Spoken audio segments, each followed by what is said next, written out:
What is up, everybody? Welcome to another episode of Limited Resources. This is episode number 771. My name is Marshall. I'm one of your Limited Resources, and joining me on the line all the way from Denver, Colorado, it's Luis Scott-Vargas. Luis, you've been enjoying the format? Oh, man, this is my favorite set in quite some time. Yeah. I have been really jamming it. Duskmourn just has this great combination of like tons of different cool synergies. They overlap really well. Lots of viable different decks. Really interesting games. Just good gameplay. It just kind of has hit it out of the park. So yeah, I have not really been able to put it down. Yeah, same. You know, this is the format for the draft portion at Worlds. So I've been, particularly incentivized to draft and really get to know the format. I would be doing so anyway, but I got to say, man, it makes it so much better when the format's really nice. Like when it's a format that kind of fits what I like about Magic, and this one definitely does that. And I know there's another person who's also been jamming a lot of this format. We've got a special guest on the show this week. We've got Paul Cheon. Paul, welcome back to LR. It's great to see you. Yeah, no, it's good to be back. And I echo everything Luis said about Duskmourn. I mean, I was getting my butt kicked at the beginning of the season. I think I had a 52% win rate after a week. That's how bad I was doing. But I was still having fun, right? I was losing a bunch of games. And that's lower than your average. I was waiting for the Luis beat. But anyways, afterwards, I kind of tried to figure it out. And ultimately I did. And yeah, you really figured it out against me by manifesting an Oculus. That was really good. We'll talk about that too. There's a lot to get to. But anyways, the format is awesome. The fact that I still wanted to play that much despite getting destroyed in the first week says a lot about the format. Dude, I had the exact same experience. I really did. I was getting pummeled early, and part of it was because of how I was drafting, but also I was just running bad. Like there was definitely an element of that. I changed some things, in the last week and a half or so, but nothing super dramatic, just the normal shifts that you make. Maybe there's a card that's under your radar and you elevate it up. Maybe there's a color pair that you haven't got to explore that much, but now you feel more comfortable. That stuff's happening. But then I just started running good. And I'm just like, hey, look, a perfect mix of lands and spells. And I have all my colors and off I go. And, it feels good to be on the other side of that, of course. But, my experience was the same as yours, Paul, which is that there's a very clear delineation if you ask your friends or go on social media and you say, hey, there's a new format. It's been out about a week. What do you think about it? And it's like, if they say they like it, you can also say, how have you been doing? And they'll say, I've been crushing. And right. If they say this format kind of sucks, then, the opposite is often true. But, for both Paul and I, even with a rocky start to the format, it hasn't slowed me down at all. I've enjoyed, I kind of feel like it's almost like a little better that way. It's like a problem to solve. It's like, I got some work to do here kind of thing. Because we talked about it last week, Paul, but, there is that kind of double hit that you get at the beginning of a format where you get to use your experience and your intuition and your knowledge, to understand cards earlier than most players would because of how long you've been playing and all that. And then also there's the flood of less experienced players that come in around the time when a set drops. So you're playing against a lower player quality, plus you're getting to flex a muscle that gets a little worse over time as the set comes out, as other people catch up, to where you might be at. So normally when the set first comes out, it's like I win a ton. Almost it feels almost the opposite of what I was just saying, where it's like, was that a little too easy? Like the person played a card that's just you can't really put in your deck, or they just didn't understand the format yet, or whatever. And even if your deck's a little clunky, you can get the job done. But that was not the case with this one. At any rate, we're going to be talking about Duskmourn with Paul, with Luis. They both have made very, very deep runs on the arena ladder, including a couple of overlaps along the way. We'll talk about those as well. Before we get into that, we want to thank everybody on our Patreon. It's patreon.com/limited resources. If you sign up, you get a thank you card and a sticker in the mail, no matter what level you're at. And we really appreciate everybody who supports us over there. We also want to thank Ultimate Guard. That's the place to get everything you need to protect your cards, your decks, your collection, all the way up the line. You can find it at ultimateguard.com and check out all of their products. They have really amazing stuff. It's the type of products that you can tell a ton of thought went into every little detail covered on those. You can get branded stuff so that it looks cool, maybe matches up with your deck or whatever, or you can get the more, traditional solid color type stuff as well.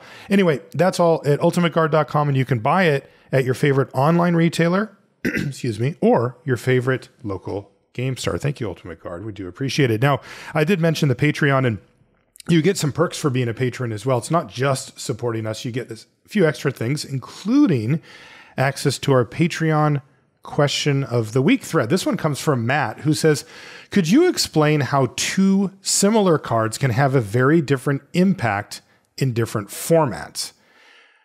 We were thinking about Cloudkin Seer versus Inspiring Overseer, or Naga Oracle versus Organ Hoarder. Very similar cards can go from mediocre to format defining. Also, just for the I have to win or quit Magic Lemmy, he says, sadly, my brother and I will no longer be able to partake in this game after losing to our opponent playing Arid Archway on turn 1. Thanks for all your hard work. So sorry for having to cut your career short, Matt. That's a tough one. That's a tough beat to take. But, this has sparked a lot of discussion. Like Luis, you and I have been talking, and we wanted to revisit it here as well, about within a format, how a different card can have different impacts on different archetypes. But Matt's question kind of zooms us out one step to the format level, and how similar cards, can go from being just fine to being amazing. What do you make of that?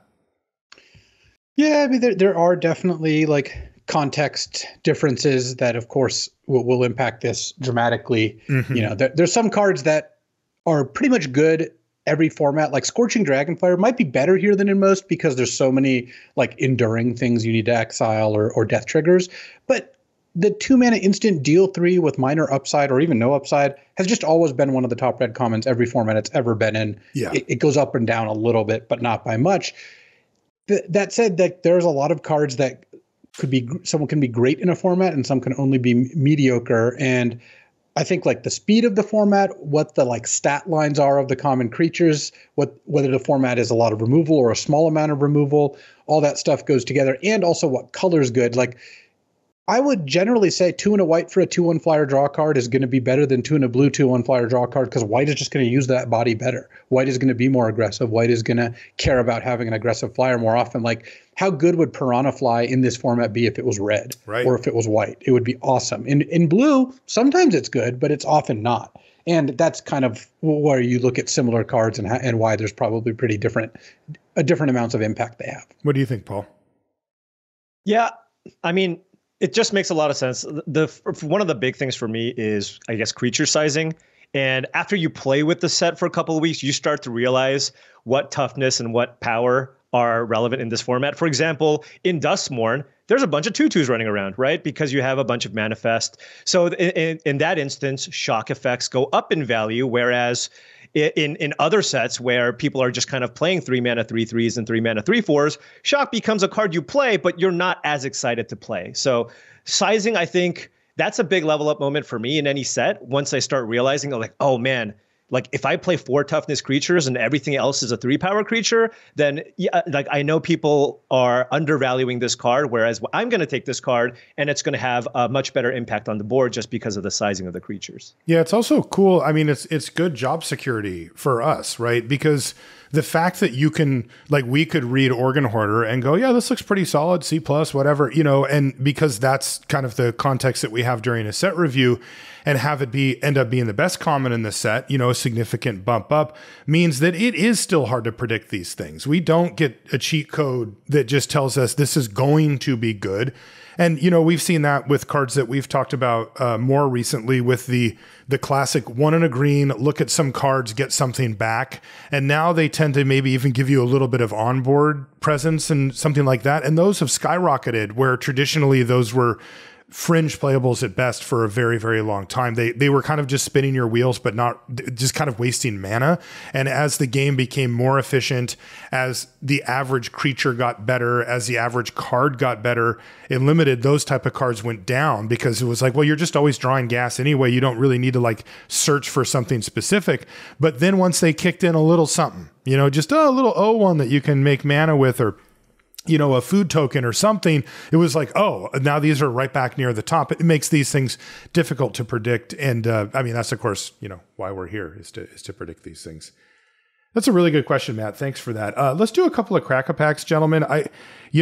This is a really good spot in the format, for all of us to kind of throw our 2 cents in about what we've been thinking and how we've been approaching the format. So I will bring up our first crack-a-pack where we have, I'm just going to ignore the foil actually, because I think that it just gives you one. Our first card out is Malevolent Chandelier. That's the 6-mana 4/4 flyer that you can sorcery speed put stuff on the bottom of somebody's library from a graveyard.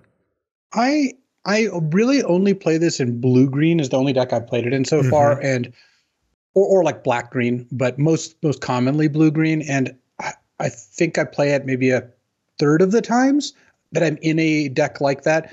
What it's useful for is just to have kind of like a 1-card stopgap of I'm not going to deck myself, especially if you have multiple ways to bring it back from the graveyard, which these decks typically do. So you end up, you can early on, mill it or manifest it. You don't care. You just know you have this card in your graveyard at some point, and so then you cast Under the Skin or say its name so you don't get decked, and you get it back and you put a card or two on the bottom. The fact that it's sorcery speed really does make it a little tougher to loop, just because you can't start the turn with no cards in your deck and then upkeep put a card back. But again, like I mentioned last week, that was because messing with their graveyard instant speed would be really annoying. So, Paul, how often are you playing the Chandelier? Pretty rarely. You have, again, this is a card I would basically only play in blue-green because that deck just has the ability to churn through its deck super quickly with Oblivious Bookworms and all the manifest cards. And in that instance, I will play. I think I've only played it maybe once. Oftentimes, I prefer playing Cathartic Parting, just because that's just a good disenchant effect that also shuffles some things back in. But noting that Cathartic Parting is a little bit less reliable, because if you're playing a deck with a bunch of manifest, if you just manifest away the Cathartic Parting, you're not able to shuffle it back in. Whereas if you're a blue-green deck, you're going to manifest this a lot of the time. And if you do, you know that over the course of a game, you'll probably be able to flip this over and start shuffling things in. That being said, getting the ultimate manifest self-mill deck, a lot of the time, those decks are going to be so good, you're probably going to win. But oftentimes, a lot of those times, I find myself winning with 3 or 4 cards left. But of course, having this is a little bit of a kind of insurance. But at the same time, you're kind of playing a really expensive, inefficient creature at the same time. It's not free to play this card. If this card's in your opener, you're just well, I kind of mulliganed. So I think I would put it in the absolute best versions of my blue-green decks that turns through its deck super quickly. But outside of that, I'm not really interested in this. Yeah, I don't end up playing it. I always have it earmarked in my mind of I could have this as a backup plan, but then I'm well, I'm not a coward. So I just don't play it. I don't need insurance, Luis. That's fair. I mean, I probably lose some percentage of it, but it has to be worse to have this in your deck overall, right?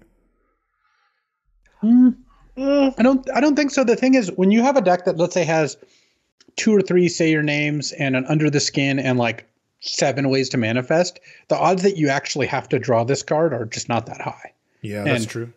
And you get to have that. Plus, it's an artifact creature. When you mill it early, it counts for 2 types. Yeah, you can also do worse than a 6-mana 4/4 flyer. Yeah, I mean, sometimes people play it, and I'm I'm going to lose to it because it hit me in the air 3 times.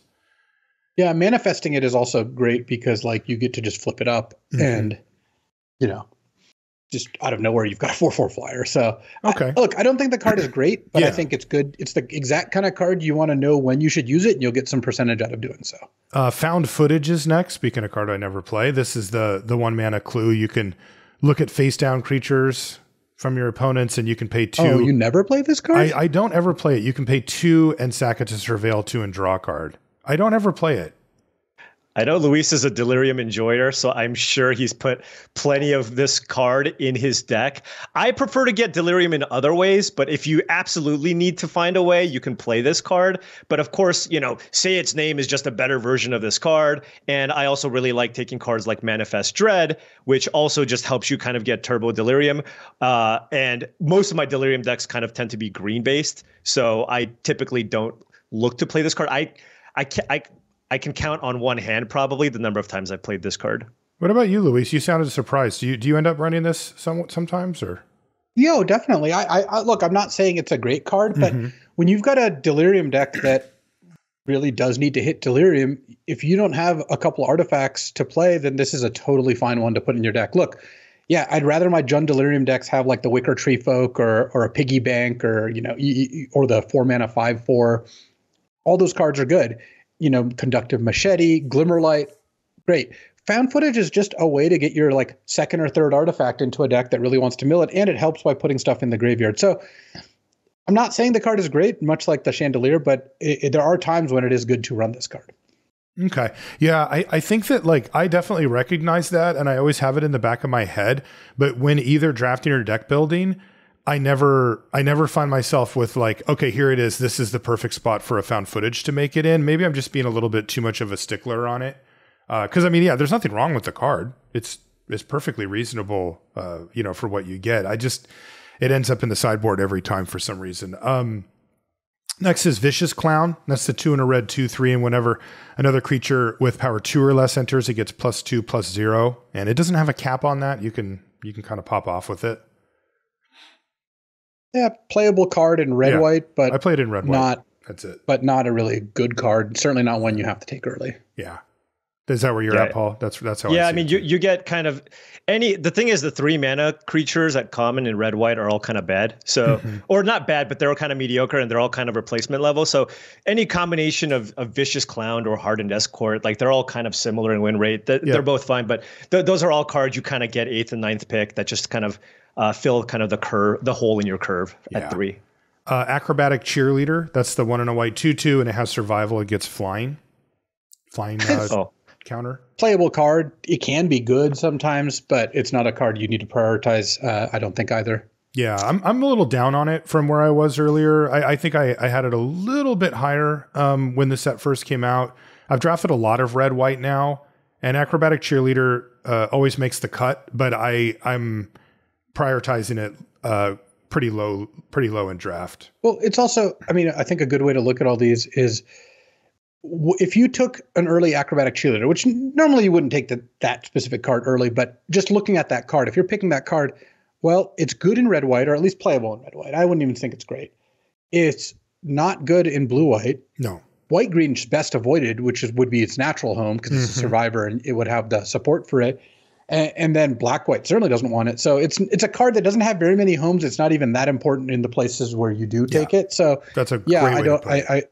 I certainly don't prioritize it. I mean, this format is really cool. One of the reasons I think this format is so sweet is that there's wildly divergent win rates when you have cards in different decks. You know, we were kind of talking about this a little before the show, but like if you look at like how good a card like even Acrobatic Cheerleader is in exactly red white, the card can do some good work, but it's not very good outside of that. And then there's a lot of cards like that where their win rates go up or down. Like Final Vengeance, Paul was mentioning, it's got really good stats in red black and is terrible outside of that. And yeah, that's kind of been my experience too. Yeah. Yeah. The Cheerleader, it just, you know, it really does need to come down on turn 2. And then what usually happens is it just highly incentivizes them to trade, which they usually just do. It's actually quite rare for it to pick up the counter because people are just like, sure, I'll trade off with something. Spectral Snatcher. This is the black Swamp Cycler. So the 4 black 6/5 with Ward, discard a card. There are reasons to play these cards in your deck. I like some of them. I like the green one actually a fair amount. The black one's fine too because it's in a color that can use Delirium or has ways to reanimate it, but you just don't have to prioritize these really. Yeah. I was hoping that black white would really want this card and be able to, you know, reanimate it effectively, but that deck has proven to be very shaky, and this hasn't proven to be a big part of the equation. Yeah, I'm generally just very low on the land cyclers in general. I just never take them highly. 2 mana to land cycle is just such a big difference from some of the 1 mana land cyclers that we've seen in the past. Every color has access to a ton of 2 mana plays. So if you're ever on the draw and you land cycle against like a red white deck, good luck. Oh, yeah, you're right. Done. You're just dead. Yeah. So for that reason, I just don't prioritize it that highly. But notably, the green and black ones are a little better. Just green one, just if you need if you need just a giant green monster in your deck, you can just play it. And then the black one, just because every now and then you have the ability to reanimate it with like a Valvagot's Faithful or something like that. But again, both of those cards are just, I've cut them plenty of times too, so I just never take them highly. Yeah, you want to lose to a vicious clown? try land cycling on turn 2. Next is Creeping Peeper. That's the 1 and a blue 2/1, and it adds blue mana to cast enchantments, unlock doors, or turn permanents face up. I have not been playing much Creeping Peeper. Where are you guys at on it? I mean, it's got its moments. Like if you are, where do you like it? If you're in like white, blue, or blue, red, or blue, green, and you just have a lot of enchantments and need a 2-drop, it's a totally fine card. Is that where you're at, Paul? I just don't play this card usually. I don't play it either. I think probably blue-red is where it's maybe at its best, just because that's kind of the rooms deck. So you're just going to really want to utilize that mana a lot. Even in blue-white, oftentimes you'll just not have necessarily things to do sometimes. You know, your Glimmer Bursts and Tunnel Surveyors it doesn't generate mana for any of those creatures either. So generally a 2-drop that I kind of avoid playing. I mean, you'll know when this card's going to be fine in your deck, but it'll never be an all-star. Right. I think that some of this is a symptom of how much I've been drafting, or that like the more you draft, you get to like the tail ends of like sometimes these cards are playable. Because I certainly don't want the takeaway here that I love Found Footage, Malevolent Chandelier, and the Creeper. Lock it in. Yeah. I'm just saying I've run into situations where they have some utility. Yeah, well, yeah. I mean, I think it's useful for you to, like, there might be an opportunity for you to say, like, 2 different things here, which is one of them is how much do you actually run these cards, right? Like, I don't ever play Found Footage. I almost never play Creeping Peeper, and I effectively never play Chandelier. I think I put it into one deck. So that's, like, my reality. Though I agree with all of the things that you said about all of them, that there could be spots, or I always keep my eye open, or, if the question is, where would this card be good, or when it is good, what does that look like? Go ahead. I had a blue-green deck that had threats around every corner, like Growing Dread, 2 Meat Lockers, 2 Underwater Tunnels, and I had, because I had like a Paranormal Analyst and an Oblivious Bookworm, and, lots of Manifest, and the Peeper could ramp me to 4 for the like threats around every corner. It could just incidentally cast a lot of my cards. So you just end up in a spot where it's relevantly tapping for mana enough of the time that I'm willing to put it in the deck. Mm-hmm. But what about like, what if I took the last 5 blue-white decks that you drafted? Would it have any of these in it? I had it in one deck that had the Mind Skinner, the blue 10-1, and that's like a way to get the 3rd blue for that fairly well. And then enchantment, yeah. And I just had a lot of rooms in my deck, and those are mana intensive. But I would say like I'm probably gonna play Creeping Peeper in blue-white like a quarter to a fifth of the time, which is not that often. Yeah, it's not a very good card. Yeah, because I think that's a good way to get the takeaway where you want it to be, which is that you're recognizing where it should go, but maybe that it doesn't always. It rarely actually happens or whatever. Anthropede is next. That's the 3 and a green 3/4 with reach, and you can pay 2 when you cast it, or sorry, when it enters, or you can discard a card and it destroys a room.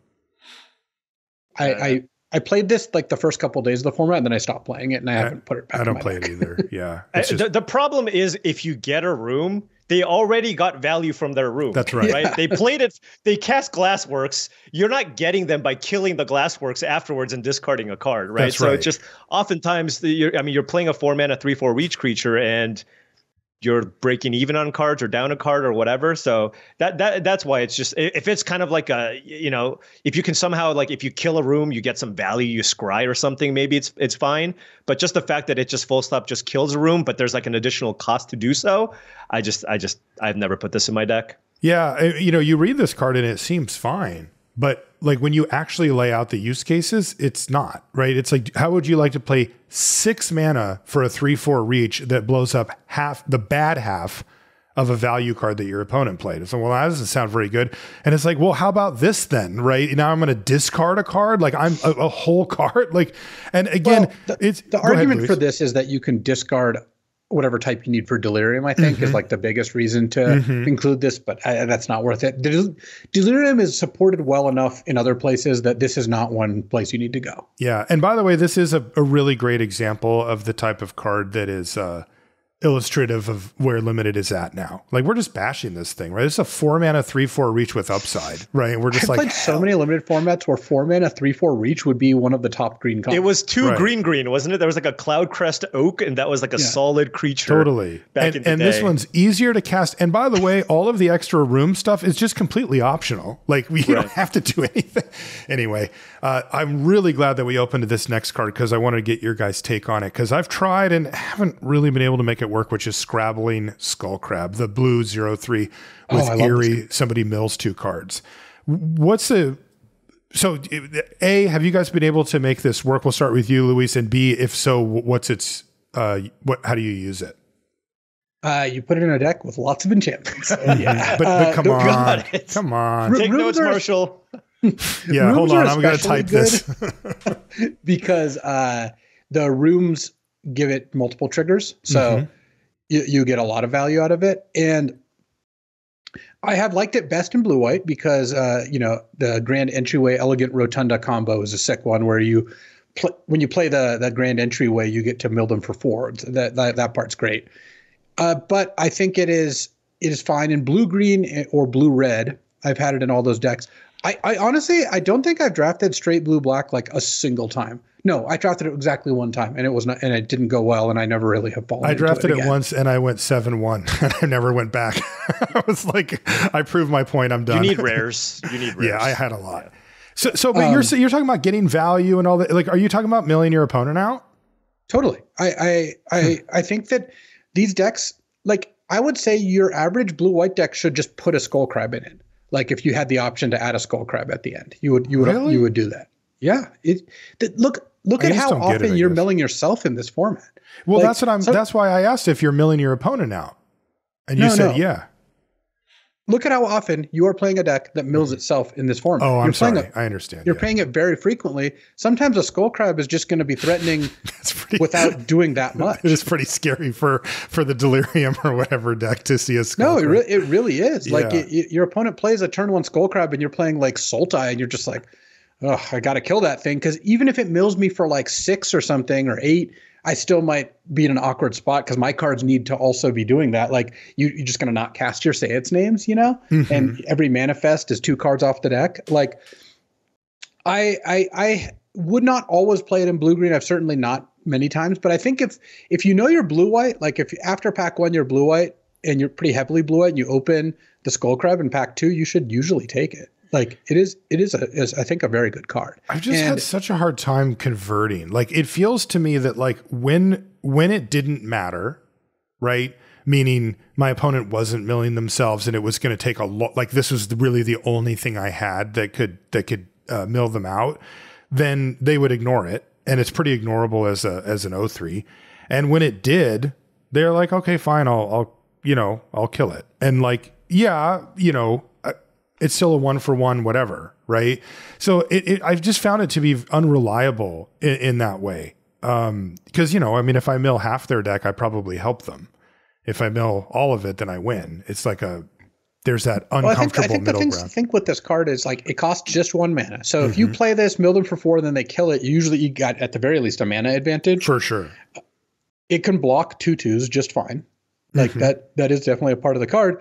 And it can also just mill really hard sometimes, like in blue-white especially. Like, I've had games where I didn't draw this card till kind of late, play it, mill them for 6 in the same turn, and then if it untaps, I'll mill them for another bunch, because the rooms, not only besides milling them a bunch each one, Meat Locker draws you more cards. Sometimes the bottomless pool locker room draws you more cards, and you end up having a lot of ways to enable it. I don't think it's very common that it's going to be good at blue-green. I feel like blue-green, it focuses on manifest and has a lot of non-enchantments in the deck. And blue-red, I don't draft that often. Like, I've had some really good blue-red decks, but I do think the color pair is on the weaker side. So I mostly see the Skullcrab as a blue-white card, but I think it's a pretty solid one. What do you think, Paul? I don't think I put this card in my deck, but I also haven't really been drafting blue-white that often. Not because I don't think blue-white is good, but it's overdrafted. because Yeah, it's it's really too good. easy. It's really easy to draft blue white too. It's like, oh, this is an enchantment, or oh, this has Eerie. I'm going to draft it. So because of how powerful and easy it is to draft, I think a lot of people do that. So I've been kind of skewing towards the multicolor green decks just because those are harder to draft and they tend to be open a little bit more. So I can see the argument for this card being good in a very enchantment heavy blue white deck, particularly if you're kind of more of a maybe not as aggressive of a deck. The nice thing about blue white is there's kind of multiple types of blue white decks you can build. You can build kind of the super aggressive tempo-y build. There's a blue white tempo deck with Unnerving Grasps, and you just try to go off with Gremlin Tamers and beat them down. Maybe in that type of deck, you don't want a Skull Crab. Maybe you just want another 2-mana creature or something that helps you push through damage. But if you're playing maybe more of a controlling deck with Meat Lockers and Glimmer Bursts and have a lot of card draw and defensive cards, 5 Unable to Screams or whatever and a bunch of crabs, that can be a legitimate way to win. So I can see both things. I will say probably the nightmare matchup for this card is that red-green aggressive Delirium deck where you just play that crap turn 1. They're like Wicker Folk you, and you're just dead. Yeah, they will definitely Wicker Folk you up there. But turn 2 hand that feeds is gonna be a real problem. You're like, am I supposed to mill you here or not? Yeah, right. Totally. Look, one thing I do want to caution you about though. You don't need a deck with multiple crabs and 5 Unable to Screams. 1 crab in most blue-white decks is just a playable card. Okay. Like that has been my experience in playing against it. When a blue-white deck plays a crab, I usually am like, yeah, I guess I should deal with that thing. Okay. Yeah, I was about ready to get off of the train here because I've taken a few stabs at it and it just hasn't quite panned out. But all right, I'll stay on. You convinced me, Luis. I'll keep going at it with the Scrabbling Skull Crab. By the way, man, we got 3 bangers here for blue, especially for the enchantments deck, blue, white, etc. Next one is Stay Hidden, Stay Silent. That's the 1 in a blue aura that enchants a creature. It taps a creature. The creature doesn't untap, and you can pay 4 blue to shuffle the enchanted creature into the owner's library at sorcery speed, and you manifest Dread as well. It's a nice card. This is just a premium removal spell. Definitely the pick so far out of the pack that we've seen. Just full stop, 2 mana, kill something. And then in the really late game, you also just get to shuffle it in and make a 2/2. There's not much more you can ask for. One of the better removal spells in the format. Yeah, the only caveat is don't do it on a survival creature, but yes. Not an effective answer to their survival creature. That did happen to me. And this next one is another card that's awesome and in this same space, and it's Fear of Isolation. The 1 in a blue 2/3 enchantment creature. It's got flying and as an additional cost to cast it. It's funny that they call it a cost in this case because it really isn't, but you return a permanent you control to its owner's hand. Love Fear of Isolation. I have found so many sweet things to do with this card.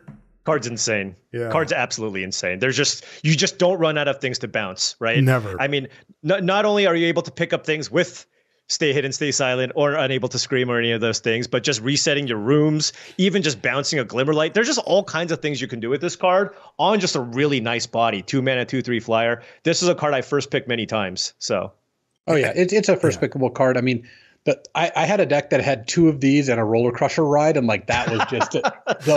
I guess that's a good one to. Although, how many times do you need to Roller Crusher ride before you win? Do you do like a mini one and then a big one later? Or? I'll be honest, I never actually picked it up. That deck also had 3 Growing Dreads. I mostly were just picking those up. Turn 2 Growing Dread, turn 3 Fear of Isolation, pick up Growing Dread.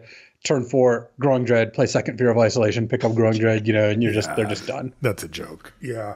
And I think that you touched on it, Paul, but the really crazy thing about the card is just that it's a 2/3 with flying. Like that. Yeah. This is a bit of a throwback design in that way. And that, it looks like it has a drawback, but it doesn't. It's actually a benefit in this case. This would definitely be top of my list for this pack. Our last uncommon is Lionheart Glimmer. That's the 3 white 2/5 with Ward 2. It's also an enchantment creature. And whenever you attack creatures you control, get +1/+1 until end of turn. It's fine. Yeah, it's a strong card. Yeah. It costs 5, right? It costs 5, so it's a fine card to have at the top end of your curve. But in red-white decks that are looking to go wide, let's say you got some Midnight Mayhems and some Twins, or blue-white with a bunch of Tunnel Surveyors and once again Twins. It's a nice card to just kind of have at the top end of your curve. Why do you keep saying Twins, Paul? The Manifest Twins. The Manifest Twins. He's trying to manifest something, Luis. Oh, right. Yes, the Twins. Anyways, good with the Twins, but it's a solid card, but I still don't necessarily take it super highly just because there's so much stuff to do with your mana in this format. So I just kind of put a lower priority on anything that costs 4 or more mana. Yeah, same. Our rare is Thornspire Verge, the green-red kind of dual land thing, which is fine. But yeah, Fear of Isolation. Yep. That's what I'm taking. Easy pick, yeah. Yeah. Okay, let's do our next Crack-a-Pack. This one, again, I'm just going to ignore. I think these things, this thing that I'm using just puts a foil in every time, so I'm going to ignore it. First card out is Neglected Manor. This is the black-white 13 or less life land. I don't like black-white that much, so this land wouldn't be a priority regardless. Obviously, we'd hope to never be first picking one of these lands. Though I do like the Teamer ones a lot. I mean, I like all of them if you're those colors. I have found myself playing Teamer like a lot more than I would have expected. Mm-hmm. Oh, yeah. All three colors? Teamer is the new blue-white Cheons for me. That's all. Yeah. Like that's my highest win rate. Yeah, it's my highest win rate color combination. It's like at around 70%, and I've drafted it like over 10 times. So Teamerland maybe. Yeah. What about Moldering Gym Weight Room? Moldering Gym is, you can rampant growth for 3, and then Weight Room is you get a manifest with 3 counters on it.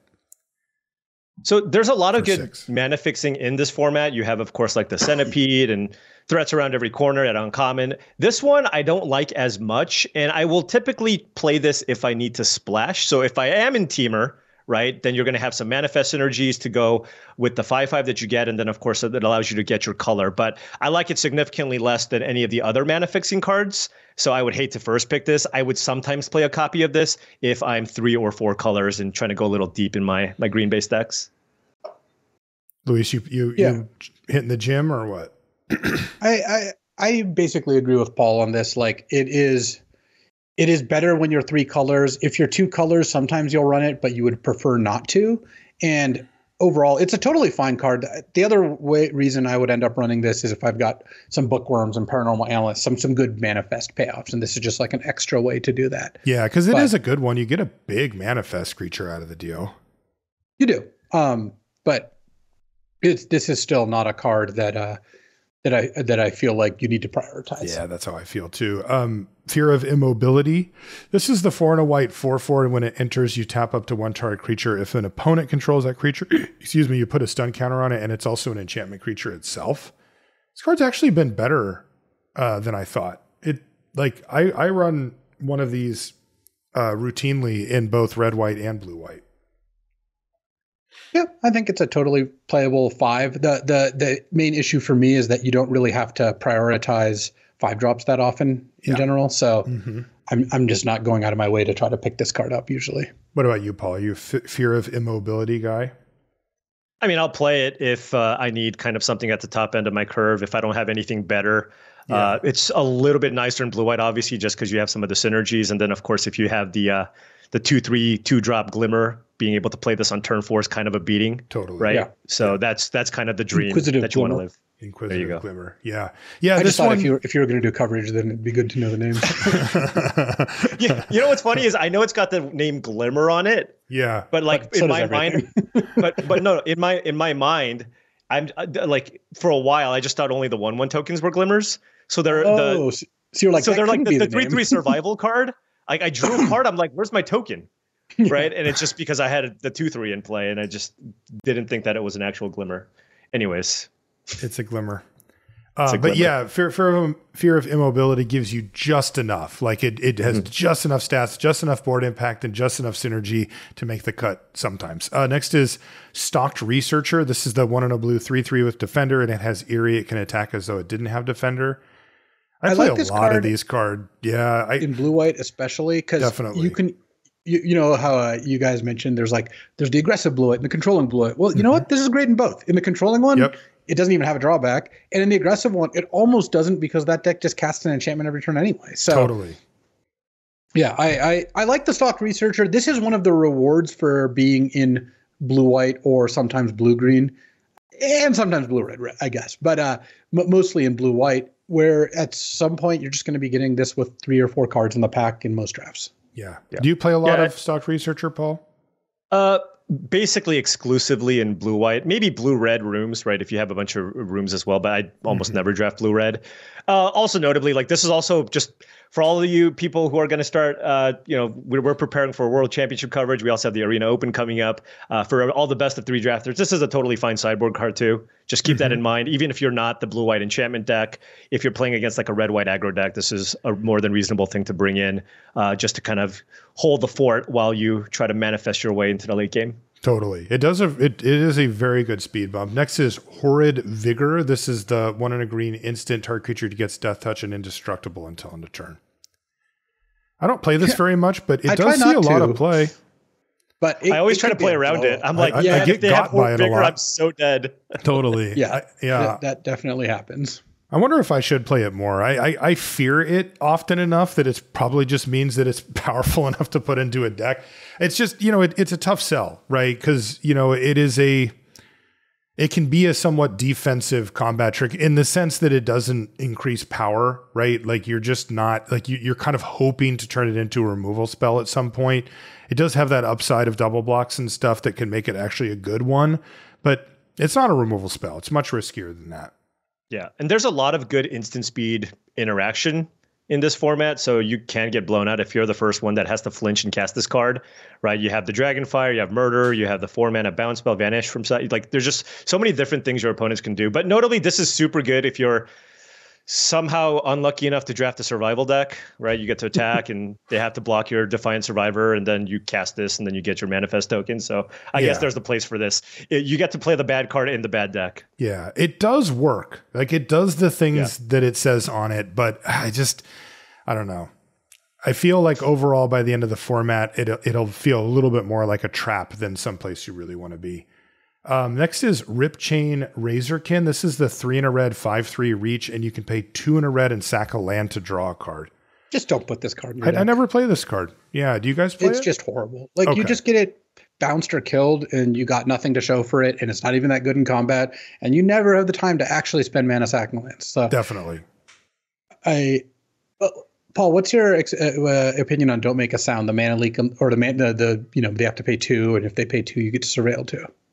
I haven't played with it too much, but I have played the other one, the Cancel Manifest. Yeah, Cancel Manifest I like a little better. Yeah, people took a little exception. Last week I said about Don't Make a Sound. I was like, this card's just terrible. Just don't put it in your deck. I never play it. And people were like, but no, it actually has okay stats. It's like the seventh best common, and it's just like, that's true. But like, I knew before asking you that you were going to tell me you had just never played this card. So. I've considered it, but yeah, it's just not. I just want my 2-drops need to be creatures. I don't really care to hold this card up, but the cancel is uniquely very good just because you can manifest if they do nothing. And it's a card that maybe we can talk about it later, but it is a card that Twist Reality, I think, is the name of the card that I tend to play a pretty decent amount, especially in the blue-green decks. That it even has really good stats too, and you just get this card like last pick. Yeah, Twist Reality is pretty high. I think it's a fine card. Yeah, it's actually pretty good. It's but up there. Razorkin is just like another one of those cards that I just feel you shouldn't put in your deck. Like Marshall, where did you get this pack? Just from the dumpster? Like there's just literally no playable cards. So far, this one is at the bottom of the trash pile. Let's see if we can improve it. Next is Winter's Intervention. That's the 1 in a black instant. Does 2 damage to a creature and you gain 2 life. Yeah, fine card. I mean, it's a good early play, which I like. Yeah. How do you feel about taking a black card early? I don't mind it. I know black's not the best color, but I think it's a reasonable thing to do. What about you, Paul? Honestly, I can't think of a black common that I would be happy first picking. So yeah, there isn't one. So just like black's commons are just really, really bad. But of course, there are a lot of the multicolor cards, and one of the best color combinations in the entire format is the Rakdos Sacrifice deck. So, but I think black is a very, very good support color. You have access to a lot of great removal spells, and particularly when you pair it with red. But first picking a black card, obviously if it's like a great uncommon or a rare, I'll take it, but certainly not any of the commons. Living Phone is next. This is the 2 and a white artifact creature. It's a 2/1. And when it dies, you look at the top 5 cards of your library, and you can reveal a creature card with power 2 or less and put it into your hand.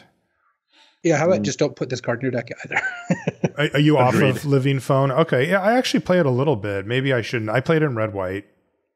Is that Look, bad? the state of Magic design and the way cards are made these days, like Living Phone is a fine Magic card. Like it's not a terrible card.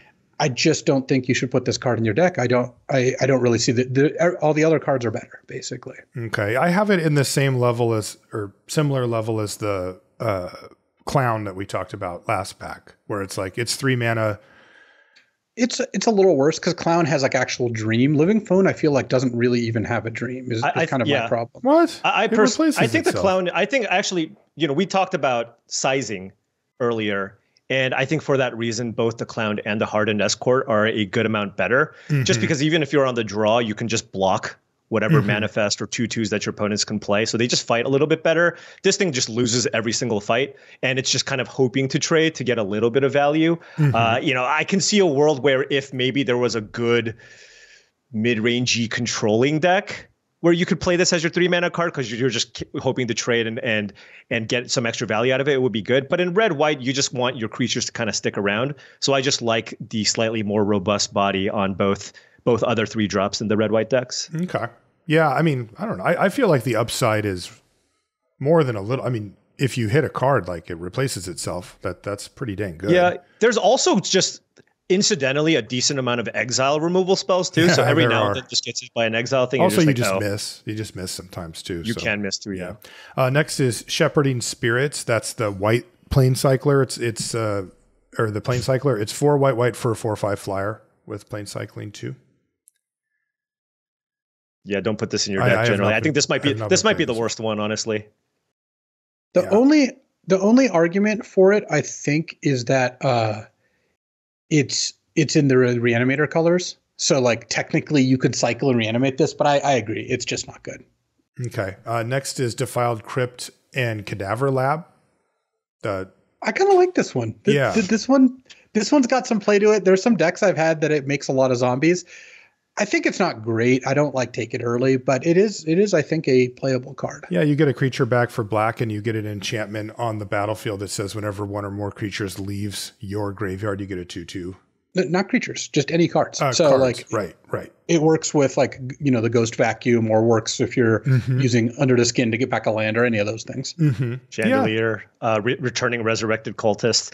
There's a lot of little combos with it, but it is super slow. Like it's clunky. I keep drafting this card wanting to have it be good, and every time I'm looking at it, I'm like, damn it, when am I going to find the time to pay 4 mana for that effect? And you don't get that all the time. When you do, obviously you get a lot of value. And notably also that the creature that comes into play is also an enchantment. So if you have some eerie triggers, you can kind of go off. Like if you play this on turn 5 and then cast both sides of it, that's a triple eerie trigger, right? That's really cool.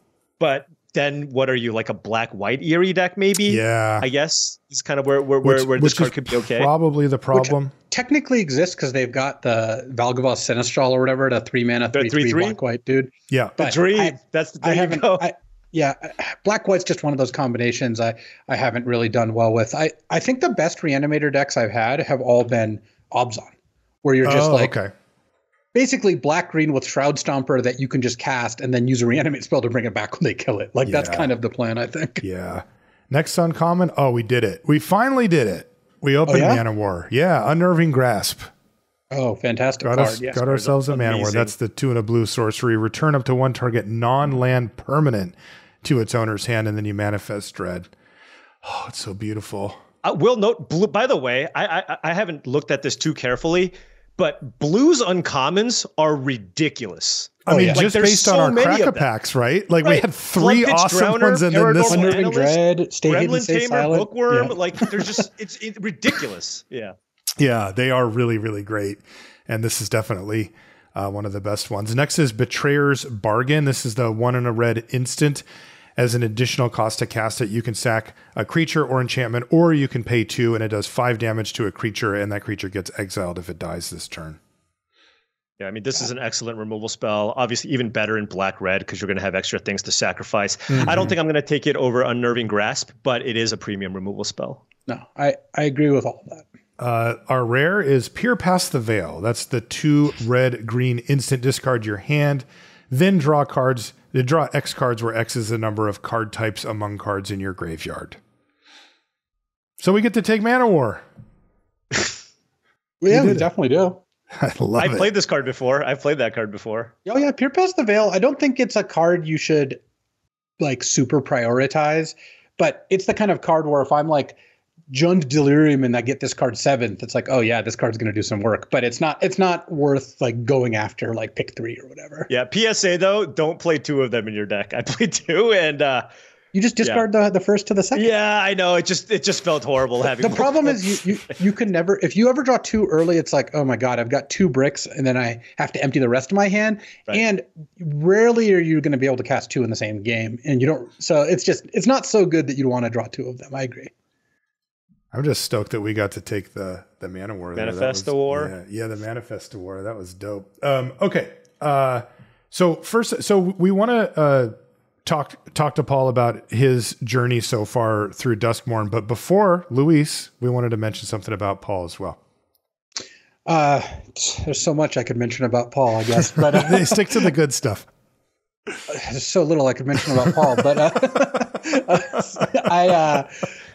as many listeners know, my wife Gabby is pregnant with twins right now, and we're looking at next month is when they're supposed to arrive. So our plan for that time period is that Paul's going to take over for me in November. And you know what? Maybe if you all like him more, maybe he'll stay forever. But no, easy.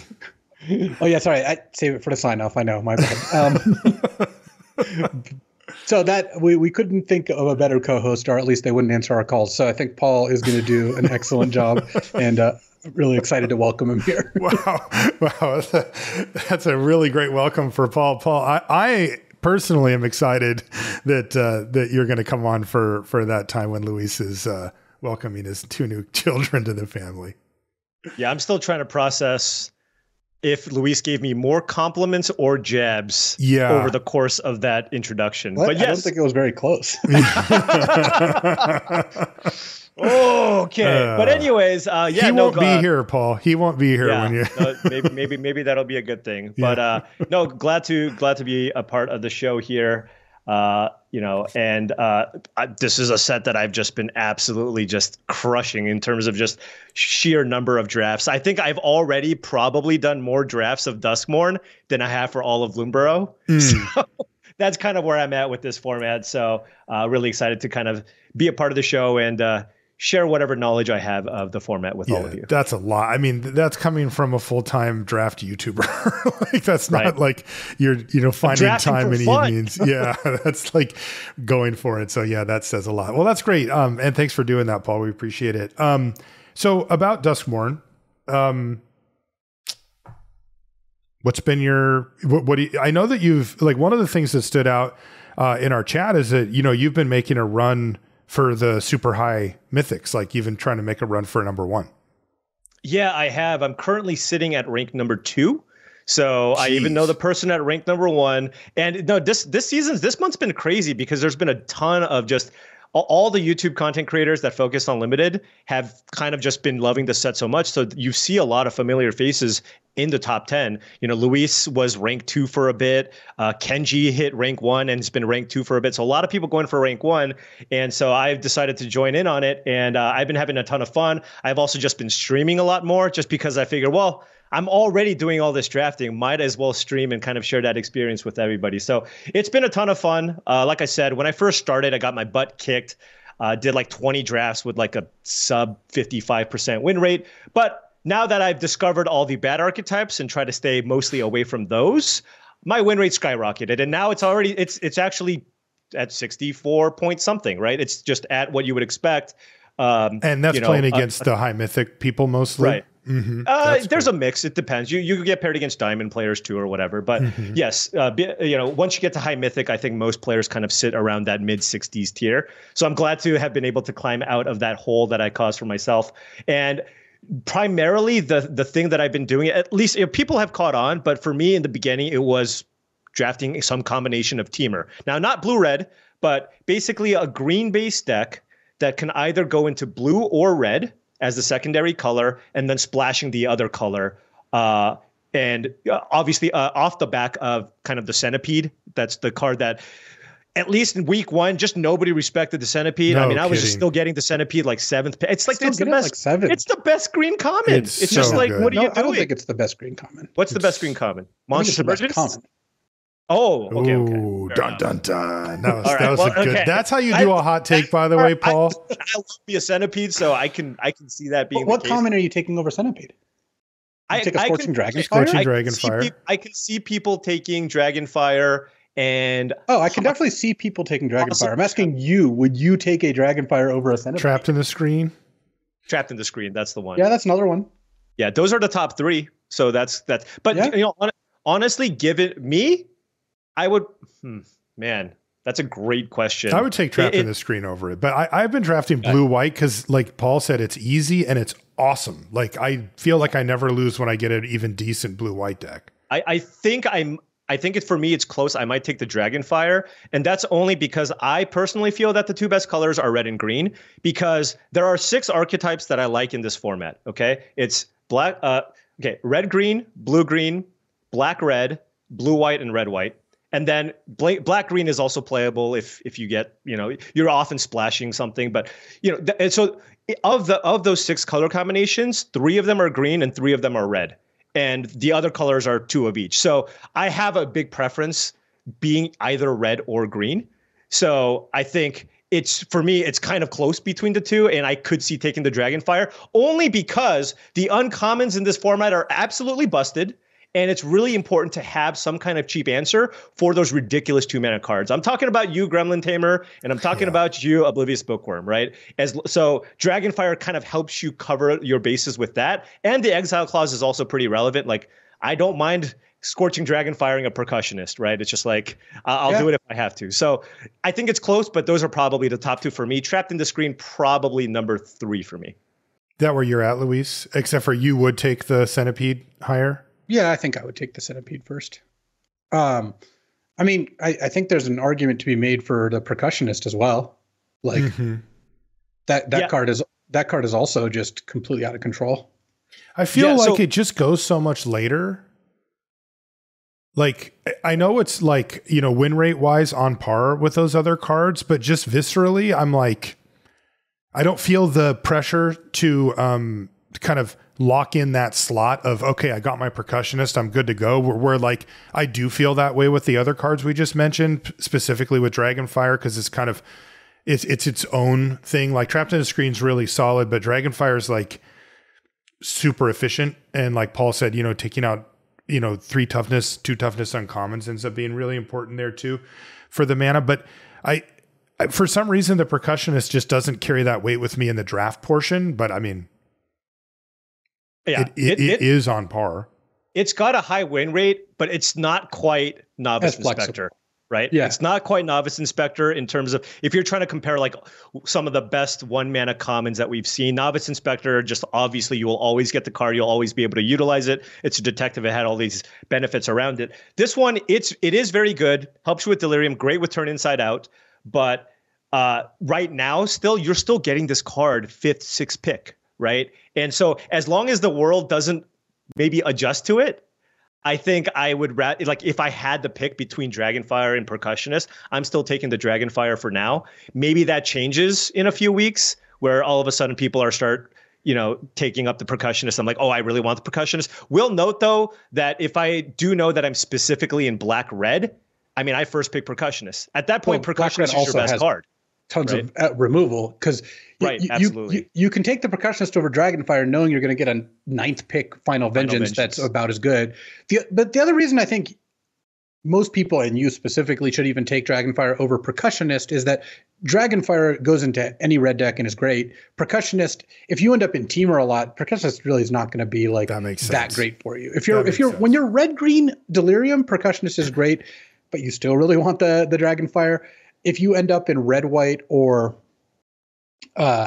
red-black, Percussionist might be better than Dragonfire, but otherwise I think you'd rather have I did just look up the average last seen at the ELSA for these cards, and that bears that out. And I think you solved it there, Luis, that the reason for this makes sense. But the average last seen at for Percussionist is 5.8. So, coming up on 6th pick there. And the average last seen at for Dragonfire is 3.5. So it's a massive, massive gap. And it makes sense. Right. Exactly what you said, Luis. It just goes into more decks. It's not necessarily commenting on, how good it is as a Magic card. It's more about flexibility and how, because Dragonfire is good in any deck that can cast it. Yeah. Going back to just the topic of kind of how I was able to make the adjustment to start winning in this format. Yeah. And I think, honestly, it was just because I had to just kind of change the way that I drafted. In the beginning, I was trying to draft these curve out decks. Maybe I have some combat tricks. I made the mistake of trying to draft like a good green-white survival deck with tons of 2s and combat tricks. And I was like, I did it. I have the baseball. I got everything. And I just went 1 and 3. And I was like, what the hell happened? Like, my opponent just killed all my things because the removal spells are all really good. And then they grounded out better plays. They played rooms. I don't have any rooms in my deck. And they just ended up taking over the late game. So I was just like, well, okay, I'm going to avoid that. Another card that I severely overrated in the beginning of the format was Acrobatic Cheerleader. Because I'm like, in any aggressive deck, this card's going to be great. And it's actually, I think, the worst 2-mana creature in the Boros deck at this point. And that's crazy if you think about it, right? There's just so many good 2-drops.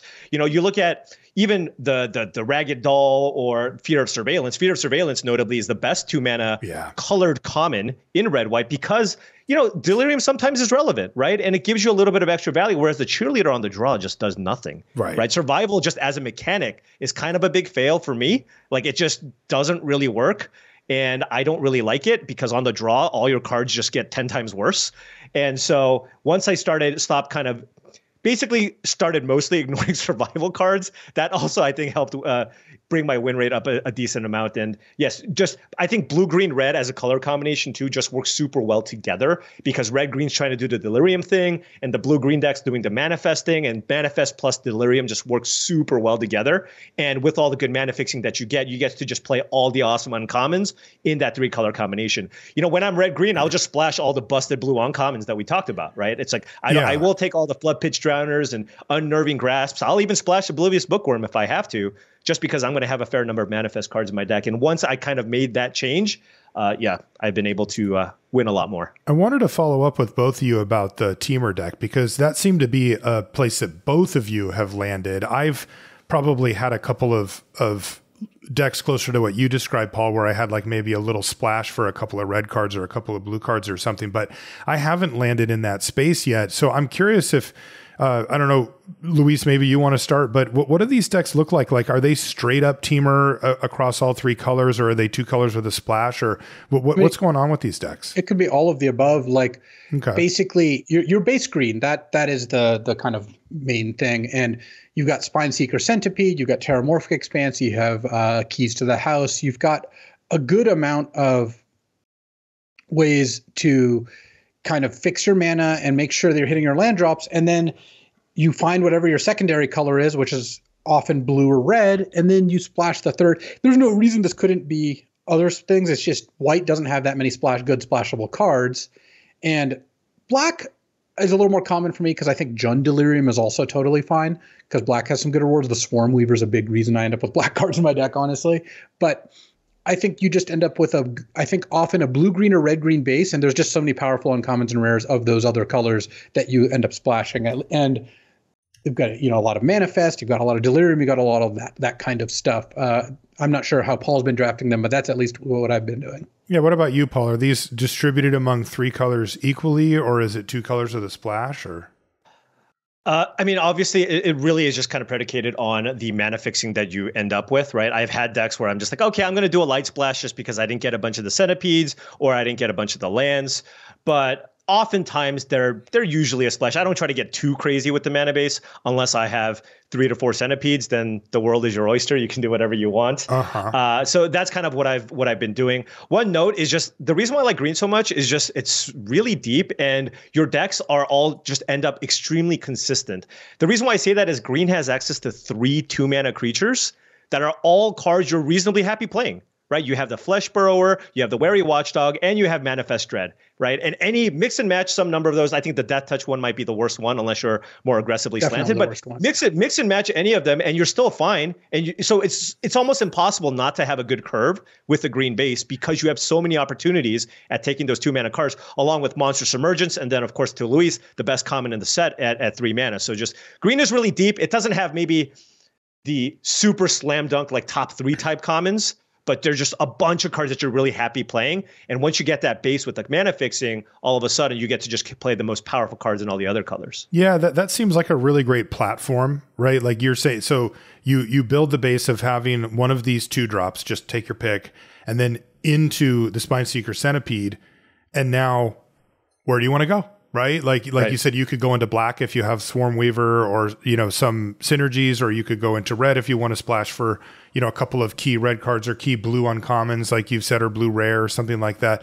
That makes a lot of sense as kind of a flexible base from which to work if you're starting with green.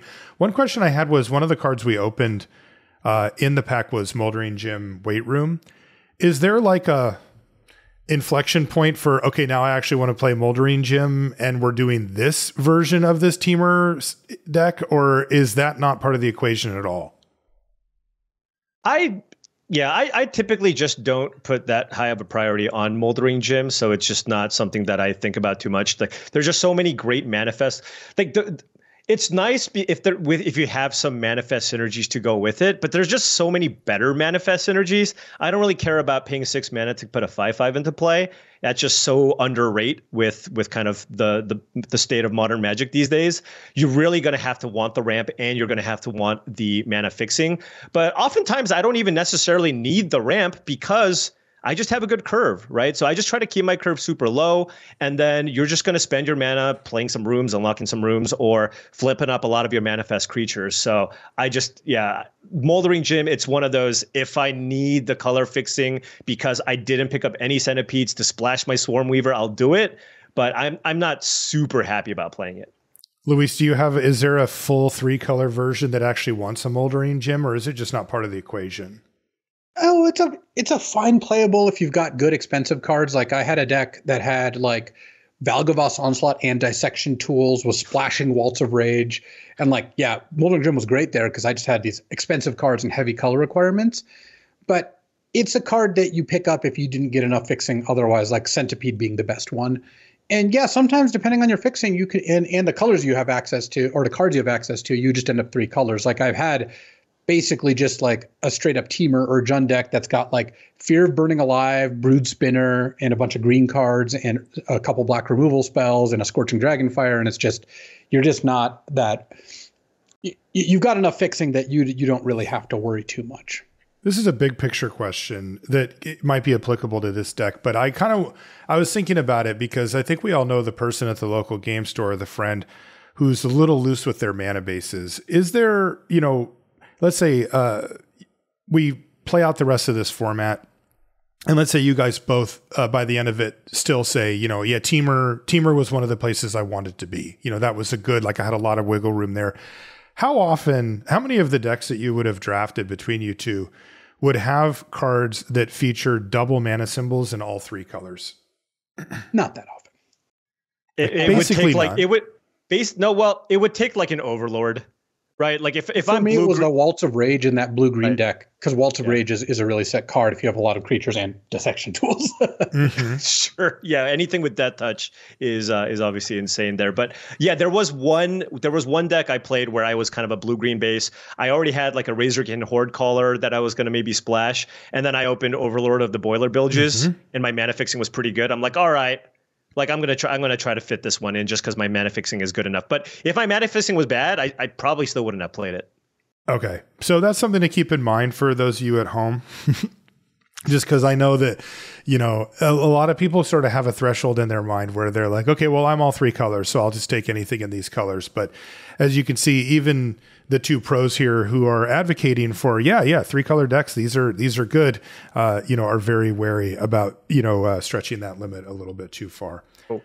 I have a PSA though. One PSA, because I've drafted this Teamer deck a lot and I've lost a lot with it too, is be careful when you build your mana base with a manifest heavy deck. So Oftentimes, avoid great maybe point. playing just one mountain. You might need to, even if you have 4 Spineseeker Centipedes in that one mountain, if you play Manifest Dread turn 2 and you hit a mountain, you're dead. You can't cast any of your red spells unless you have, an Under the Skin or some other way to get it back. So be mindful of that. Also, let's say you're going to play something, you're going to play a Manifest spell, and then you're going to play Terramorphic Expanse for the turn. Play the Terramorphic Expanse first, crack for the mana that you need that you're splashing, and then cast your Manifest spell. Just little sequencing things that I have learned because I have made the mistake. I do find it pretty common when I'm like, red-green splashing a Swarm Weaver to have 2 swamps in, even if I could just get away with one technically. Playing the second one just kind of shields you from that outcome.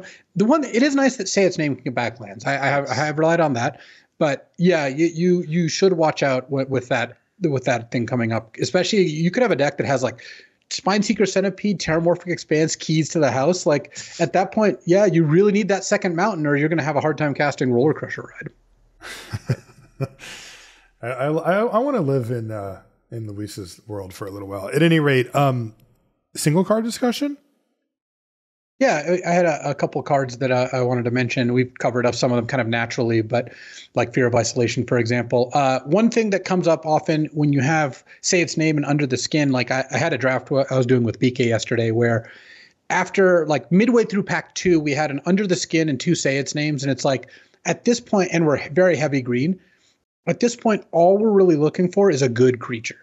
A Fear of Burning Alive, a Swarm Weaver, an Aberrant Oculus, whatever it ended up being. In this particular one, it ended up being it was actually Ghostly Dancers, a double white card, but still, we made it work because once you have all of those ways, one Swarm Weaver, a Fear of Burning Alive that you can get back 2 or 3 times in a game is just, and you can basically tutor for it, both Say Its Name and Under the Skin mill a bunch of cards and then bring something back. So if you can have those good regrowth effects that both self-mill you and regrowth, you really just need one really strong creature to recur, and you'll find that to pretty easy to win. Any of those kind of high rarity creatures, and Overlord obviously does the trick too. Fear of Burning Alive, I particularly wanted to call out because it's an uncommon that is so strong when you just get to cast it numerous times. Brood Spinner is another one kind of like that. So I like that package. I think it works out really nicely. Where are you at on Fear of Burning Alive? What's that? Where are you at on Fear of Burning Alive in general? Very high on the card. You're very high on it. Okay. I think it's an awesome card. Okay. Paul, you're a fan? Yeah, I think the card is very good. There's obviously an upper limit to how many expensive cards you want to play, but this is the one, right? When you play your second one, both of them will trigger. Yes, you get the double trigger. Yeah. Also, Okay. it triggers off of what's the other side of Glassworks? I was like, wait, I get to ping their creature? What happened? I mean, if you want a little math question here, I had an unlocked Fractured Realm, so all my permanence triggers are doubled. I then unlocked Mirror Room targeting Fear of Burning Alive. Do you know how many times you get to target their creatures? How many?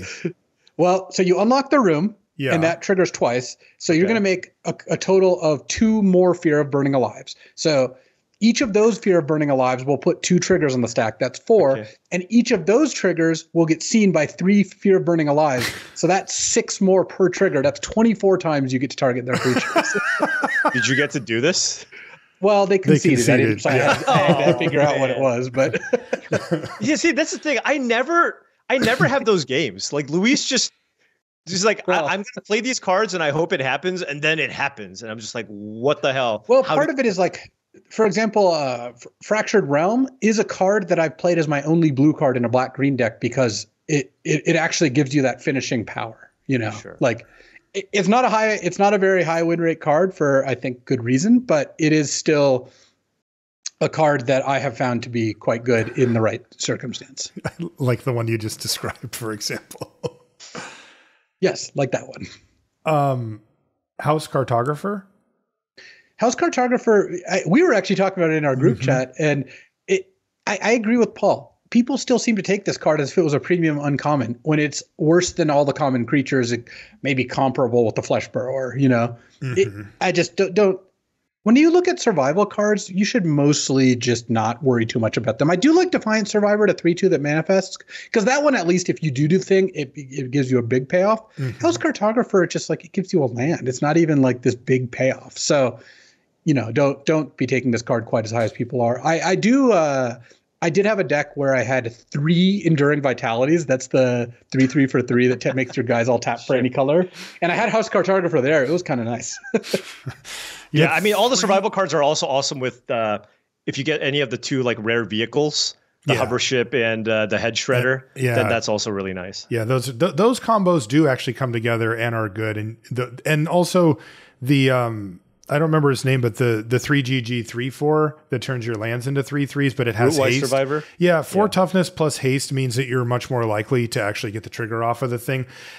To me, they shouldn't have printed that card because it kind of shows you what survival was supposed to be like, or how it would look if it was actually good.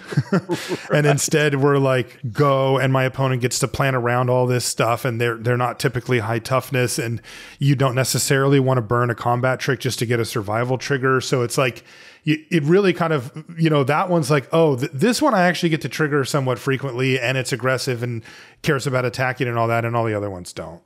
I just feel like getting it right was probably super difficult for the design team, right? Because if they're a little bit too good, all of a sudden you just have these creatures that are just value generating machines with not much cost. But ultimately where it ended up was just a bunch of understated creatures that don't do anything. Right. I mean, it's like, this is a classic thing, especially for us limited players, of it gives your opponent too much agency over how this pans out, right? They can just plan their turn to not let you get to the stage that you want to get to. And these weren't particularly supported by cards that let you tap them without attacking. There's a few you mentioned just now that do, and that is a cool thing that is a neat combo, but like those don't come up very often. They're mostly rares. There's not like an uncommon or even a common where you're just like, like they've made, 1 mana green creatures that tap this plus another creature to make a mana or something like that. If there was these things floating around, all of a sudden these survival creatures, you really start to care about, well, what am I actually getting out of it? Because I can do it frequently. And the way it works now is that's not the case. Valgavoth's Onslaught, Luis? I only wanted to mention this one because I've gotten it 3rd pick twice now. Once in pack 2, once in pack 3. And I just want to put a little PSA. You should just never pass this card. Like, it doesn't really matter what pack it is, what your colors are, whatever. I did pass it one time. It was pack 3, and I took a Trapped in the Screen over it because I was blue-white with Ghostly Dancers and 2 Gremlin Tamers, and I was just like, I don't need to splash. This deck's got tons of power. It's just going to be a lean blue-white deck. But every other time I've seen it, I took it when I was black-red. I took it when I was red-blue, and like just splashed it. Like you can just pick up some ways to splash it, or play like 3 forests and put the card in your deck. It just wins the game when you cast it. So it's I don't know why people are passing it, but some are. I wanted to mention Hand That Feeds because both me and Paul have liked that card a lot. The 2 mana 2/2 that when you have Delirium, it becomes a 4/2 menace when it attacks. That card was sick.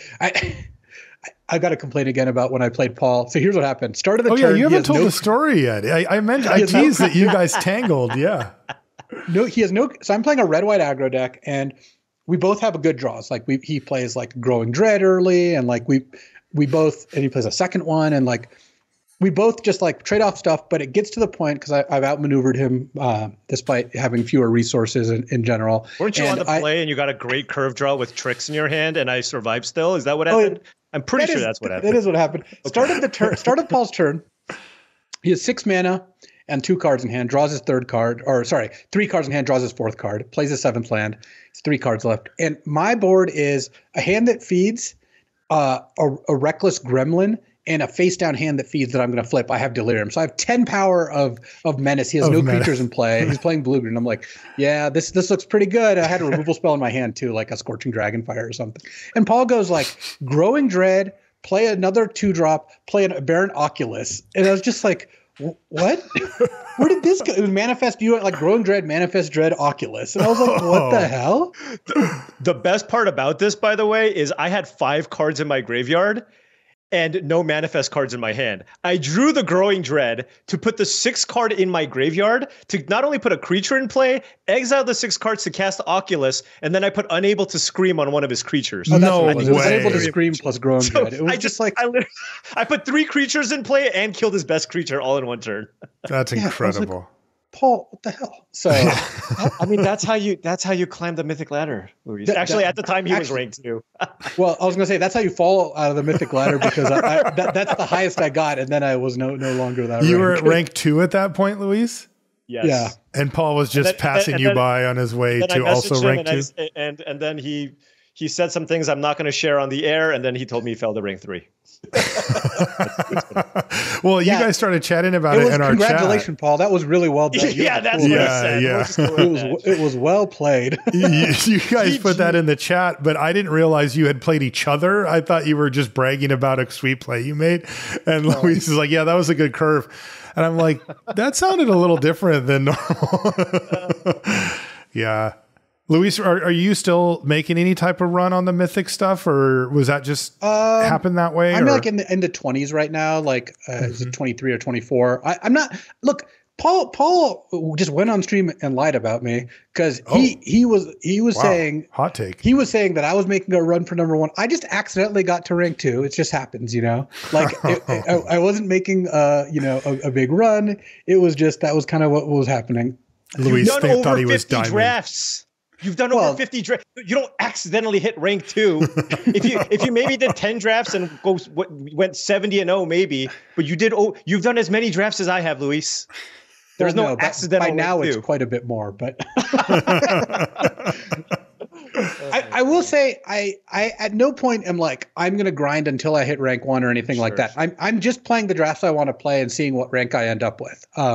So, but yes, it's. Look, it just speaks to the quality of the set. I don't remember the last set where all of us were, Kenji totally. and everyone else was just jamming so much. Like, that's what it feels like. I played against just Lola Man and DeFore. Like, I played against all the people I recognize from the leaderboards, because people are really, really digging the format. Paul, are you going to actually try to make a run for 1? I wonder if before we take off here, you could kind of explain how that works for people, that, try to get to Mythic every set or something like that. You're in a different space here where you're trying to potentially make a run for number 1 Mythic. Like, what happens when you start getting up into the single digit range? Yeah. So once you get kind of to the single digit range, there is some ELO system, but I don't quite fully understand. But we'll note that sometimes the person in rank, let's say like I was ranked 3 the other day and somebody was in rank 2. Sometimes it's going to take you multiple wins to get that rank 2 because they have such a huge lead on you. So let's say they have 100 points on you, and every time you win, you get like 15 to 20 points. So, I went 7-0 last night in a draft and still ended at rank 3. So you didn't improve your rank after going 7-0. Right. So it gets pretty crazy once you get to high Mythic. Because the thing is, for people who just enter Mythic, it's sweet, right? Every time you win, you get 100 ranks, and you're like, man, I'm crushing this. Oh, now I'm in the top 200. I'm great. It's like, no, once you kind of get to that top 15, top 10, sometimes you win once or twice, and you don't even budge in the ranking. And now that I'm at 2, and I know for a fact that the guy who's won is continuing to play with a 64% win rate, he's probably continuing to build on his lead. So it's going to be probably very difficult for me to hit rank 1. I'm going to make a reasonable attempt here, but we got the Arena Open this weekend. I'm got my family and stuff, so I'm probably not even going to play that much this weekend. So I think my best bet is to probably try to hit it before the end of this week, and then I'm probably going to fall off. And then, of course, in a couple of weeks we have the World Championship, so I'm not going to be playing much then either. So, yeah. But I will try. I know Kenji's trying. I'm not sure if Lola Man's trying, but he's playing a bunch too, and he's pretty high up there. But number 1 is Naquam. We're all coming for you, buddy. Who I did beat the other day. Oh, thank you, Luis. Thank you. That's good one for you, Luis. And again, I forgot to mention this earlier, but there is a Arena Open this weekend. Yes, there is. Yes, battles. All right. Yeah, I've been making some different content. So I made a sealed deck video that's going to be coming out on Friday. Because day 1 of the Arena opens on Saturday, and it's going to be sealed deck. So I made a sealed deck video just to kind of get a sense for the speed of sealed, because it's always a little bit slower. People aren't just curving out and killing you at a lot of the time. So that does open the door for more 3-color decks, and slower cards that you wouldn't consider in draft become much better, much more playable. Cards like Cracked Skull, for example, is not something you play all that often, but maybe goes up a little bit in value when you play sealed deck. And then I have a best of 3 draft video coming out on Saturday, just to be like, hey, maybe you should take this Pyroclasm, maybe you should take this Disenchant, because you have to consider what you're going to bring in, because day 2 of the Arena Open is, of course, best of 3 draft. Right. That's great. Yeah, I'll look forward to that as well. I should be able to battle some, and hopefully make it to day 2. I haven't missed day 2 in a while, but yeah, I have not cashed in a while either. Me neither. Honestly, I've the last couple, it was brutal. I got to, I scrubbed out in the first draft. I went like 2-2 or something like that. And I watched Mac and BK both win 2K in the last one. So I was like, I was happy for them, obviously. I like how Luis is like, yeah, it's been like at least 2 of these things. I'm talking about like a year, Yeah. It's like I haven't cashed in a year. So you've been killing them, right, Paul? I've played 4 and I've won 2K in 2 of them. And then that's absurd. But one of them was kind of heartbreaking. I was like 4-0. They've been going on for so long. Yeah, I've missed a lot of them due to family emergencies, Luis. But anyways, I just meant that when you're at Watson, you couldn't play in them. Oh, sure. But I went 4-0, and then I was well positioned in the second draft, and then just like drafted blue, white, and Bloomborough, which is just not something you ever want to do. And I just went 1-2, and it was just the worst feeling in the world. I hate that. Came back in the second one, but yeah, the arena opens have been nice, and it just feels great to actually play for something with stakes on them after being kind of removed from all of that for so long. It really does, and also at least from my perspective, as a more normal human being compared to you guys, it also, like, having not cashed one in a while, it like reminds you it is hard. Like like those drafts are tough. The players are good. There's not a lot of wiggle room there. Like, you really do have to kind of, stick the landing on your first couple, your first draft particularly. And those are hard. Like, it is rare that you get gifted anything in those packs. Yeah. But, all right. Well, let's call it a show there. Paul, thanks so much for hanging on, or for coming on the show. You mentioned, potentially making a run here. The arena opens. Where can people watch you do all these things? So got a couple of platforms. I post daily videos on my YouTube channel. It's going to be all, current set limited format. That's going to be youtube.com/@Haumph. And recently, just because I've loved the set so much and I've been playing, I've also just been streaming a decent amount more. And you can find that at twitch.tv/Haumph. I'll put a link to both of those in the show notes as well. You can find Luis and I on social media. I'm Marshall_LR. Luis is LSV. Pretty much everywhere. You can find everything related to the show over at lrcast.com, including every episode of the show we've ever done. You can find links on the front as well to like our YouTube, to Luis's stream. All the other stuff we do is right on the front page of LRcast as well. We want to thank everybody who supports us on Patreon, as well as Ultimate Guard, for their support of the show. We do appreciate it. And once again, thanks, Paul, for coming on. We appreciate it. And we look forward to seeing some more time with you when Luis takes his paternity leave. And that'll be, well, we don't actually know. That's not up to us. I'm hoping it's next month. The longer, the better. We're thinking next month. Twins come early because they just run out of room. So, we're hoping the longer, the better. There you go. That makes sense. All right. Well, that's going to do it for this episode of the show. We'll see you next week. All right. Well, since Paul's here, I want to talk about the time that Paul read me like a book. He's done that many times. We played so much Magic against each other. But this is we were at David Ochoa's house. Paul's going to remember exactly this game. We were testing for Grand Prix San Francisco, which I still think is funny, was in downtown San Jose. It was literally like 2 blocks away from where Channel Fireball was at the time, which is squarely downtown San Jose.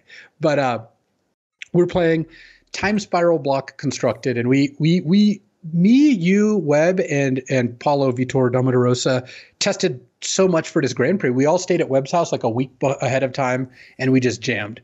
And we were playing these like Mystical Teachings decks. Mystical Teachings is 3 and a blue. It's instant. Search your library for an instant or a creature with flash. Put it in your hand, and it had flashback for 5 and a black. And back then, that was a powerful draw engine. That's actually was good enough. Teachings for teachings, baby. So teachings inefficient. for teachings. Here was how we won the mirror. It was, and we broke it. We actually legit broke it. And I say that without exaggeration because all 3 of us made top 8 and I won the tournament. That is completely crazy. Like that is a dominant performance. You cannot say otherwise. And big part of the reason was what we figured out was you go in the mirror, which are these like 5 color control decks. You go Teachings for Teferi. And then you play the Teferi. And old Teferi, this is 2 blue, 3/4 flash. and your opponents can't play spells, except it's sorceries, and creatures in your deck have flash. And the reason that was key is you'd flash back the teachings and you'd get Detritivore, which is a 2 red 0/0. Its power and toughness equals the number of non-basic lands in your opponent's graveyard, but it had suspend of 3 red X. And when you suspended it, you put it with a bunch of time counters on, and every time you removed a time counter, it would destroy a non-basic land. And in the mirror, you would suspend a Detritivore for like 3 or 4, and it would blow up their lands, including Urza's Factory, which was a land that was 7 tap, make a 2/2, and that was a big part of the way these games ended. I mean, legit, like every time we played the mirror, we won. Like it sounds ridiculous, and it was. But that's a lot of setup to let you know we were testing the mirror, and Paul had an Ancestral Visions. It's the suspend card that when it resolves, you cast it and draw 3 cards. And he was tapped out, and it had a 1 counter on it. And I said, go. And he untaps all his lands. And in response to the last counter, I cast Pull from Eternity. It's a 1-mana spell that basically puts an exiled card into the graveyard. It counters a suspend spell. And Paul had a counter spell, and he looks at me, and he's like, you could have just done this when I was tapped out, but you didn't. You want me to counter this? I'm not falling for it. He just binned his Ancestral Visions. And I was so mad because I had Imp's Mischief in hand. It's 1 and a black instant, redirect target spell.